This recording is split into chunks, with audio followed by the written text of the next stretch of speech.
नमस्कार, आप देख रहे हैं क्रांति बुलेटिन और मैं हूं आपके साथ अंजलि। तो चलिए शुरुआत करते हैं आज की 5 बड़ी खबरों से। नए साल से एक दिन पहले जनपद टिहरी के कप्तान नवनीत भुल्लर ने 4 निरीक्षक सहित 15 उप निरीक्षकों के तबादले किए हैं। इसमें सबसे बड़ी जिम्मेदारी ऋषिकेश के तत्कालीन कोतवाल रितेशा को दी गई है। रितेशा को नई टिहरी पुलिस लाइन से मुनीकीरेती थाने की जिम्मेदारी सौंपी गई है, जबकि मुनीकीरेती में तैनात कमल मोहन भंडारी को नई टिहरी कोतवाली भेजा गया है। जानकारी के अनुसार कमल मोहन भंडारी नए साल के मौके पर नई टिहरी कोतवाली पहुंचकर चार्ज संभालेंगे, जबकि इंस्पेक्टर रितेश शाह 31 की शाम को ही मुनीकीरेती का चार्ज संभालेंगे। एसएसपी नवनीत भुल्लर ने बताया कि ट्रांसफर किए सभी निरीक्षक और उप निरीक्षकों को तत्काल नया चार्ज संभालने के निर्देश जारी कर दिए गए हैं। 2022 के विधानसभा चुनाव को लेकर राजनीतिक पार्टियां एक्शन मोड में नजर आ रही हैं। भगवानपुर में बसपा ने एक कार्यकर्ता सम्मेलन का आयोजन किया, जिसमें बसपा प्रदेश प्रभारी शमशुद्दीन रायन सहित तमाम पदाधिकारी मौजूद रहे। इस दौरान भगवानपुर से बीजेपी छोड़ बसपा में शामिल हुए सुबोध राकेश के समर्थन में भारी संख्या में भीड़ सम्मेलन में पहुंची। सम्मेलन में पहुंचे कई लोगों ने कांग्रेस छोड़ बसपा की सदस्यता भी ग्रहण की। वहीं सम्मेलन में पहुंचे प्रदेश प्रभारी ने कहा कि उत्तराखंड में बसपा सभी 70 सीटों पर चुनाव लड़ रही है और अभी 15 सीटों पर बसपा अपना प्रत्याशी घोषित कर चुकी है। जल्द ही बसपा सभी सीटों पर अपने प्रत्याशी घोषित कर देगी। प्रदेश प्रभारी मेघराज जरावरे ने कहा कि बसपा अब अपने संगठन को मजबूत कर रही है और भगवानपुर में भी बसपा अपना परचम लहराएगी। लगता है शायद बताने की जरूरत भी मुझे नहीं है कि कितना सफल रहा है। संचालन होता है, मंच होता है, मंच का संचालन संचालक के हाथ में होता है, लेकिन आज इस कार्यक्रम में इतना जन सैलाब उमड़ा है कि सारी व्यवस्था जनता के हाथ में आ गई। कोई व्यवस्था सिस्टम ऐसे नहीं चला जो मंच पे बोलने वाले लोग चलाना चाहते थे। इतना भीड़ यहाँ पर थी, इतना जन सैलाब यहाँ पर था। मैं बहुत बहुत अभिनंदन और स्वागत आप लोगों के माध्यम से अपनी सम्मानित सर्व समाज के लोगों का करता हूँ जो इतनी बड़ी तादाद में यहाँ पर आशीर्वाद देने सुबोध राकेश को आया। 100% आ रहा है, ये आपको दिखाई दे रहा है। और मैं फिर पुनः आपके सामने भी कहना चाहता हूँ कि सम्मानित जनता जितनी यहाँ पर थी, ये किराए के वो लोग नहीं थे, ये सुबोध राकेश को दिलो जान से चाहने वाले लोग थे। ये सुबोध राकेश के लिए अपना तेल खर्चा करके आए, अपने व्यवस्था बनाकर आए, पूरी तरह सिस्टम बनाकर आज सुबोध राकेश को आशीर्वाद देने यहाँ पर आए हैं। वरना यहाँ पर और भी कार्यक्रम हुए और आगे भी होंगे। पैसे 500-500 रुपए बांट कर भी लोग गाड़ियों में बैठने को तैयार नहीं है। फुल फ्रेश की सरकार बनाने जा रही है।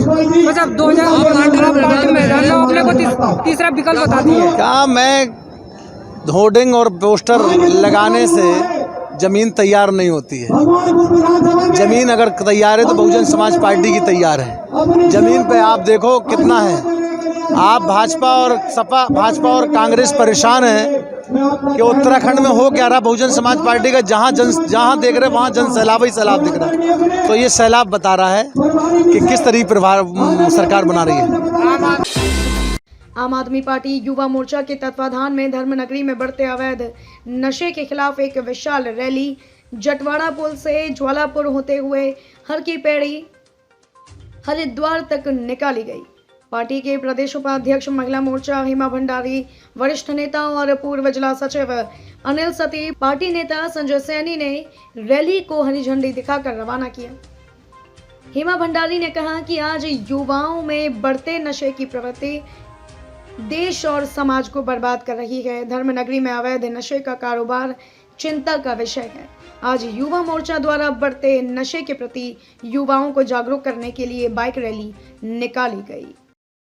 आज किसको लेकर के रैली निकाली? आज हमारे जो हरिद्वार विधानसभा में अवैध नशे के खिलाफ जो स्मैक, चरस और गांजे का कारोबार हर घर में है, आज हमारे युवा मोर्चा की टीम में हमारे युवा मोर्चा के जो जिला के उपाध्यक्ष हैं और हमारे जो विधानसभा में युवा मोर्चा अध्यक्ष हैं किरण कुमार जी और संजू नारंग जी, इन सभी युवा मोर्चा वालों ने मिलकर एक रैली निकाली है और उसका जो है कि नशे के खिलाफ को रोका जाए। जो बढ़ता कारोबार है अवैध नशे का, उसको रोककर रोजगार चाहिए। आज युवाओं को रोजगार की ज़रूरत है, लेकिन यहाँ पर क्या हो रहा है कि अवैध नशे का कारोबार दिया जा रहा है। अगर रोजगार दिया है तो सिर्फ अवैध नशे का कारोबार जिसको बंद करवाने के लिए अब आम आदमी पार्टी के युवा सड़कों पर उतरे हैं और उसी के खिलाफ आज प्रदर्शन रैली थी। जिस तरीके से कोरोना शहर में चोरी की वारदातों को रोकने के लिए सक्रिय हुई पुलिस टीम ने ऐसे 2 चोरों को गिरफ्तार किया है जो खुद नहीं बल्कि बच्चे से चोरी कराकर वारदात को अंजाम देते हैं। पुलिस ने आरोपियों के कब्जे से 1-2 नहीं बल्कि 13 मोबाइल चोरी के बरामद किए हैं जो ऋषिकेश और हरिद्वार क्षेत्र से चोरी किए गए हैं। पुलिस ने आरोपियों को न्यायालय में पेश किया जहां कोर्ट ने उनको जेल भेज दिया है। चोरी में संलिप्त नाबालिग को कोर्ट ने बाल सुधार गृह भेज दिया है। पकड़े गए आरोपियों के अन्य सदस्यों के सक्रिय होने की भी आशंका से पुलिस ने इनकार नहीं किया है। पूछताछ के बाद मिली जानकारी के आधार पर पुलिस अग्रिम कार्रवाई में जुट गई है। ऋषिकेश के सीओ डीसी ढूंढियाल ने कोतवाली में प्रेस वार्ता कर मामले का पूरा खुलासा किया है। ये झारखंड के रहने वाले हैं और इनका काम ही चोरी करना है। इनका मॉडस ऑपरेंडी एकदम अलग किस्म की है। जब ये पकड़े गए तो उन्होंने बताया कि इनके साथ में ये बच्चा है, ये बच्चे को साथ में लेके आते हैं और विभिन्न जगहों पे जाकर के चोरी करते हैं। जैसे यहाँ पे भी आए तो हरिद्वार में आश्रम में रुक गए और वहाँ से यहाँ चोरी करने चले आए। यहाँ बच्चे से चोरी कराते हैं, बच्चा चोरी करता है और ये उसको यूज़ करके अपना मोबाइल को ले जाते हैं। इस तरह से इनके कई चोरियों की इन्होंने वारदातों को अंजाम दिया है। इनके पास से काफ़ी मात्रा में मोबाइल फ़ोन बरामद हुए हैं जिनकी कम से कम कीमत इस समय 5 लाख आंकी गई। देश के प्रधानमंत्री नरेंद्र मोदी के दौरे के बाद एक बार फिर उत्तराखंड में सियासत में गर्माहट देखी जा रही है। वहीं कांग्रेस इसको सिर्फ शगुफा करार दे रही है।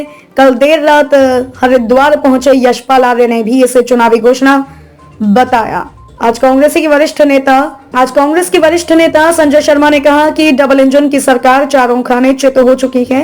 कहा कि भाजपा ने यदि क्षेत्र में विकास किया होता तो आज देश के प्रधानमंत्री को उत्तराखंड का बार बार दौरा नहीं करना पड़ता। कहीं ना कहीं कांग्रेस परिवर्तन के दौर में आगे बढ़ रही है। इस बार आने वाली सरकार कांग्रेस की होगी। कांग्रेस नेता ने लक्सर से आगामी विधानसभा चुनाव में टिकट का दावा किया है। और ये बताना चाहूँगा कि जो मुख्यमंत्री आज 5 साल में डबल इंजन की सरकार का दावा, जब सरकार बनाने आए थे डबल इंजन की सरकार की बात करके गए थे, लेकिन पूरे 5 साल में सिर्फ मुख्यमंत्री बदलने के अलावा उन्होंने कोई काम नहीं किया। आज जब चुनाव सिर पर है तब इस तरह की खाली घोषणाएं कर वो लोगों को लुभाने का काम कर रहे हैं। क्योंकि माननीय हरीश रावत जी के नेतृत्व में जिस तरह से प्रदेश के अंदर कांग्रेस की लहर चल रही है, लोग परिवर्तन का मन बना चुके हैं और हरीश रावत जी के नेतृत्व में कांग्रेस की सरकार बनने जा रही है। उन सब चीज़ों से घबराकर ये मोदी सरकार और हमारे जो प्रदेश के मुख्यमंत्री सिर्फ घोषणाएं कर रहे हैं। इन्हें धरातल पर कुछ भी नहीं है। अगर धरातल पर ये कोई कार्य करना था तो पिछले 5 वर्ष डबल इंजन की सरकार रही है, केंद्र में भी और प्रदेश में भी।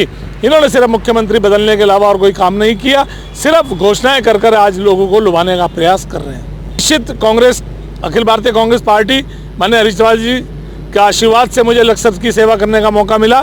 मैं लक्सर से प्रयासरत हूँ। यदि कांग्रेस पार्टी मुझे अपना प्रत्याशी बनाया तो निश्चित रूप से मैं लक्सर को एक आदर्श विधानसभा बनाने का प्रयास करूंगा।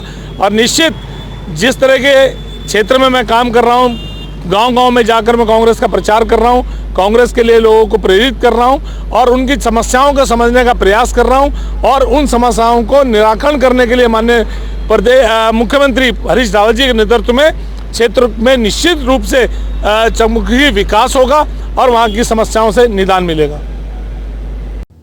खबरों में अब तक लिए बस इतना ही। मिलते हैं फिर ऐसे ही 5 बड़ी खबरों के साथ। तब तक के लिए नमस्कार और देखते रहिए क्रांति बुलेटिन।